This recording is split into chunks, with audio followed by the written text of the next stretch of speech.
Experiences with Krishnamurti and His Teachings Part 4. 1983. Harshad Parekh. On January 7, K talked with a group of teachers in Madras. K asked, "What is a human being? Do we feel that we are bundles of thoughts and emotions? Why do we make everything into a problem? Is it because our brains are trained that way? Why our brains are trained to solve problems?" I said, when the mind is disturbed, it creates problems. He asked, then how do we resolve it? I said, it can't be resolved. It has to happen by itself. He said, I refuse to have problems. After some time, he asked, what shall I do? I said, if you have made up your mind that you will not have any problems, then you do not ask what shall I do. He said that I did not listen to him carefully. On January 8, K talked with teachers for 2 hours. He talked about the problem-making machinery called thinking and feeling. He asked if the machinery had come to an end, and if it was so, what had happened to our minds. When I tried to answer, he said, don't think about it. I said, I am not thinking. I am watching. The machinery has almost come to an end. But when can one say that it has ended completely? Can one ever say that? Earlier he talked about the bundle of thoughts and feelings. We are all such bundles. But why do we create problems? I said, if it is a static bundle, it does not create problems. But it is a dynamic bundle. Different elements of the bundle collide and create problems. K said that there will be problems in Rishi Valley if the machinery has not ended. Why has it not ended after discussing these things for many years? At the end of the discussion, Pupulji, Srinivas, and Rajesh were talking about thinking, feeling and ideas as abstraction. Srinivas said glibly, feeling is a cry of the heart. Listening to that, K acted as if somebody had hit him hard, and that made me laugh uncontrollably. He acted as if he had fallen on the ground. On May 1, I wrote a long letter to Krishnamurti. Beloved Krishnaji, we have a vacation here from March 20 to June 15. There are very few teachers staying here for the vacation. The valley is very quiet. We have a lot of leisure. We spend time reading, writing, going for walks, listening music, playing tennis and indoor games, sleeping, dreaming, meditating, etc. I have not written to you for almost 2 years. During your last visit to Rishi Valley you asked us, how shall we communicate after I leave India? I thought you wanted us to write to you. You want to know what is happening to us and the school. I will write first about what is happening within me and then about the school. I have been teaching here for almost 3.5 years. I have enjoyed living and teaching here. I have got attached to this place.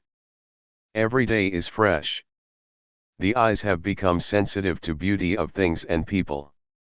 The brain is throbbing day and night. Every now and then some pleasant sensations occur in my back. The body has become sensitive to its movement. I have lost 7 kilograms of weight after joining this school, but my health is good. After 2 months I will go to Rajphat school for a year. I will be back to Rishi Valley in April 1984. Now about Rishi Valley. Rishi Valley is as beautiful as ever. But this year there is shortage of water. Last night there was a short shower. We hope more showers will follow in May and June. This year was good for tamarind but very poor for mango. We have no water for paddy. Mr. Naidu is very busy drilling holes in the existing wells to get more underground water. About school. The school is progressing well. New buildings are being built for classrooms and hostels. We may be able to install a solar water heater and 2 biogas plants with the financial help from the government. Radhikaji is keenly interested in these projects. We are also doing some work for the development of villages surrounding the school. There is talk about autonomy for the school. However, there is no clarity regarding this issue. Teachers talk about teaching methods, curriculum, etc. These talks seem superficial and intellectual to me. They talk about what they have read in books on education. Our school, you say, must be a spiritual center. But most of us don't feel that way. The school is concerned mostly about academic matters. This school might become a business center. But anyway, this school is a good place to grow if one cares. I have enjoyed my work. Recently I visited Madurai, Kodaikanal, and Kanyakumari. It was a good experience. With love. Harshad Parekh. Postscript. A debate is going on within me. If you have any comment, criticism, or advice, please write to me at your convenience. Once during a discussion at Rishi Valley you said, I am not criticizing you. I have no right to criticize you. Your criticism will be valuable. I think I am in touch with myself, but I may not have understood myself completely. A person, who is in illusion, does not know that he is in illusion. If he knows, there is no illusion. We had discussed this once at Rishi Valley. One voice within me says, will you go on living like this for the rest of your life? Until now you have lived a quiet life of pleasant dreams and have remained an introvert. Is this all? Is there not a different way of living in which physical actions come from serenity? Should you not give up romantic dreams and be an austere man of action? The time is ripe for this. Don't remain satisfied with what you are. Break habits which are pleasant and comforting. Enter the world of action. Your time of dreaming and contemplating is over. Another voice says, why should you try to be this or that? Watch what is happening. Right action cannot be thought out in advance. It will happen at the right time. A fruit falls when it is ripe. If it is plucked before the right time, it tastes bitter or sour. Have patience. Don't be ambitious. Good works will be done through you. Don't muddle yourself by will, or effort. I left Rishi Valley in June 1983 to teach at Rajphat School in Varanasi for a year. That year K did not visit Varanasi. So I visited Rishi Valley to meet students, teachers, and K in December. Before meeting K, I met all three main administrators of the school. They were not happy about my coming back to Rishi Valley to teach in June 1984. They were upset by my outspokenness. I was told that I must not come back to Rishi Valley to teach next year. I was disturbed to hear this. So I decided to meet K. K talked with students on December 16 from 9:30 to 10:30 a.m. After the talk, I approached K and said, Sir, I would like to see you for a few minutes. He smiled but looked very tired. He placed his hand on forehead and asked, how long you will be here? I said, for 2 more days only. He asked, where will you go from here? I said, to Rajphat School. He said, let me see if I have time. He left. I had an appointment to meet K at 4:45 p.m. on December 17. I went to the old guest house at 4:30 p.m.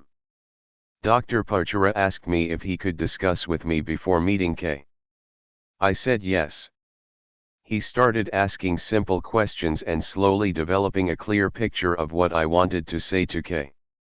Dr. Parchura, after listening to my story, asked, would you like to teach at Rishi Valley in summer and at Rajphat in winter?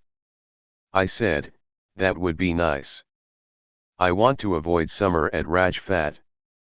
That is my only problem. Dr. Parchura was surprised at the attitude of administrators towards me. K called us upstairs. When I sat down on a chair in front of him, he asked, "What can I do for you?" I said, "This morning I had a disturbing discussion with administrators of Rishi Valley. They don't want me to teach here next term." He asked, "What are you saying?" Dr. Parchara said, "Dr. Parekh has been teaching at Rajphat School. He finds summer at Rajphat School very hot and humid. He likes to come back to Rishi Valley next term. But the administrators are not happy about his coming back." K said, "Of course summer is terrible at Banaras. Why don't they want you to teach at Rishi Valley next term?" I said, "It is a problem of relationship. They don't like to talk with me. They think I talk like an enlightened man." K asked, "Are you an enlightened man?" I said, "No. I am not. But they don't like my way of talking." K asked, "In what way do you talk?" I said, "The same way I talk with you or anyone else." K said, "I do not discuss people and their personal problems. The administrators must decide what is good for the school. We discuss only policy and direction of the school. I don't have anything to do with you." I asked, "If they do injustice to some teachers, should I keep quiet? If they ask me to leave this school, should I go away?" He said, "Let me make myself clear. I have nothing to do with you. There was some discussion about Mr. X telling me about corruption in the school. It was difficult to explain the whole thing. K wanted simple facts, but it was difficult to talk about petty matters." K said, "You took the side of discontented people and became an intermediary between them and the administrators. The proper thing is to bring them face to face with the administrators." I said, "I know that some teachers are discontented. But they are afraid of expressing themselves. They don't want to lose their jobs." After some time, K looked at me and asked, "What is disturbing you?" I did not answer. We looked at each other for several seconds in hypnotized way. Then he turned away his eyes. He had finished talking with me. We got up. He smiled and touched my shoulder with affection. I also did the same. We were friends. I told K that I did not want to talk about all these things. I wanted to talk about Rajphat School. He asked, "What did you want to talk about Rajphat School?" I said, "Rajphat School is neglected." He asked, "By whom?" I said, "By you." He said, "No. I am not neglecting Rajphat School. I am visiting Rajphat next year. I am keeping in touch with Mr. Sathe and Professor Hiralal is joining Rajphat School." I said, "Your coming may make us work hard and create a better environment." End of Part 4. Experiences with Krishnamurti and his teachings. Harshad Parekh.